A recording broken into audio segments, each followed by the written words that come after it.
kasabay ng pag-trend ng ilang ganap nitong linggo. Eto sa Shine Kapamilya Christmas Special ay ang muling pagkita ng ilan sa mga namiss na kapamilya stars sa naturang taunang event ng ating ABS-CBN tuwing Kapaskuhan.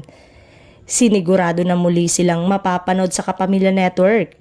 Ilan dyan ang timeless heartthrobs na sina James Reid. Isa pang nagbalik ay ang Viva artist na si Julia Barreto, nakasama rin sa opening number kasama ang dating nobyo at ka-love team na si Joshua Garcia, na naging usapan nitong pagbabalik ng naging tambalan. Hindi nagpakabog ang isa pang nag-comeback na si Ma Salvador, sa kabila ng pagiging abala sa ilang mga proyekto sa ibang media network, ay siya rin pala ang queen of the dance floor. Isa sa mga pinakatumatak ay ang muling pag-perform ng nag-iisang popstar royalty na si Sarah Geronimo at si Judy Ann Santos.